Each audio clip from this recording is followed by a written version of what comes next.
Good morning, my brothers and sisters. Welcome to episode 71. We are in a very sobering story of drama. We find a person today interacting with Jesus who says, I will never believe in him. I will never believe. And then later, Jesus describes him as being one of disbelief, like not just not believing, but actually sort of like anti-believing. So who is this person and what can we learn from him? And it's Thomas. It's doubting Thomas, Jesus and Thomas. This is from John chapter 21. Now Thomas, one of the 12, called the twin, was not with them when Jesus came. So the other disciples told him, we have seen the Lord.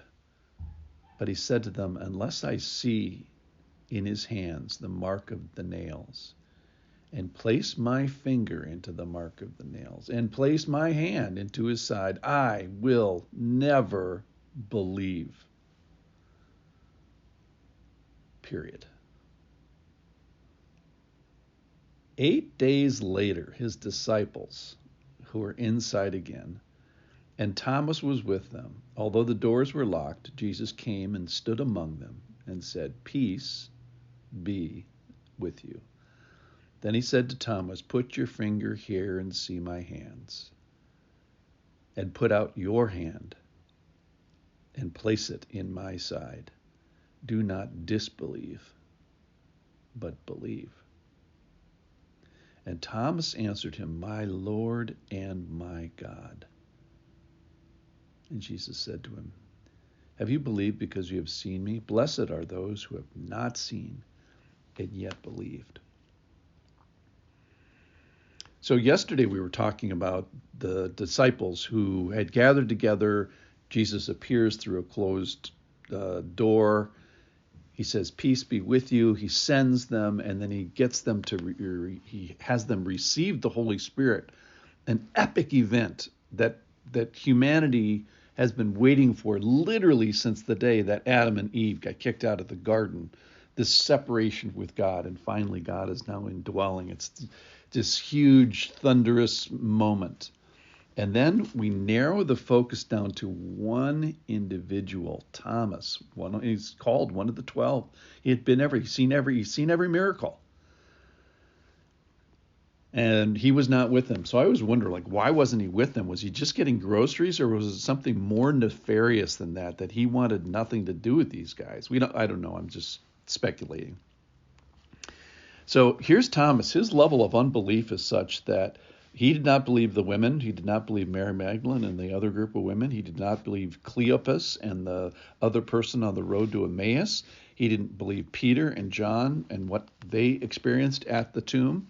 Then he doesn't believe. Then adding on to this, he doesn't believe the 11 and possibly even more who are now confessing to him that they have seen the Lord. And I'm assuming many of them had believed along with it. And he gives the statement, the testimony, I will never believe unless I will never believe. And then he does the whole fingers and hands and stuff. So this goes on for 8 days. The Lord lets him stew for 8 days. Let me go back to one thing. So this is back in the middle of John chapter 11, where Lazarus had died but hadn't been resurrected. They had been warned, hey, don't go back to Bethany and Jerusalem area. They're trying to kill you there. And then Thomas says, this is one of the only things that Thomas says in the whole New Testament. Thomas says, so this is John 11:16. So Thomas, called the twin, said to his fellow disciples, let us go that we may die with him. Let us go that we may die with him. So he confesses way back then that he's kind of like all in with Jesus, probably to be this political king kind of a guy that they thought. And so here we find this level of disappointment or unbelief for sure. So this is a rescue mission of Thomas. It's like the mother that says, which of your children do you love the most? Well, I love the one that's furthest away. And there's no question about it that Thomas, at this moment in time, is the disciple that's furthest away. So he stews on it for 8 days. Then Jesus appears to them again, and he says to him, do not disbelieve, but believe, and then gives him the physical evidence that he was so committed to.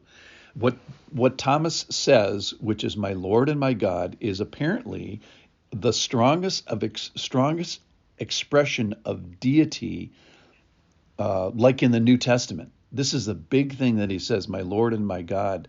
And he either is confessing God to be God and ascribing identity and office and authority to the Lord, or he's actually using the name of the Lord in vain, which is ridiculous. So it's an expression of thorough belief in him and in his deity. So I am touched by this. I'm touched by the level of unbelief, number one. I'm touched by the personal touch of Jesus, like, hey, we got to get this guy back in the fold. And so I think there's things to be like Thomas. Thomas does yield. So he goes from I never am going to believe to I'm believing in the most solid way, in the most solid confession we have. So there's things to be like Thomas, and then there's this don't be like Thomas. I like the Lord seeking him out and like, hey, what's it going to take for this guy, this rescue mission from hard-heartedness? So he kind of goes all the extremes. He goes from let's go to Jerusalem and die with him in John chapter 11. Then he goes to here, I will never believe. And then in active disbelief. And then he goes to yielding. So my question for us as we leave is, who's the Thomas in your life? Is it you? You might be the Thomas. Are you actively like disbelieving? If so, may the Lord give you grace to turn your heart. Or is it somebody else that you want to hold up today? And Lord, can you work? You can work in those who disbelieve. That's what this proves. So if we have someone in our lives who maybe is actively disbelieving, Lord, we work in their hearts and help them to believe that you are Lord and God. Thank you for listening. I'll see you tomorrow.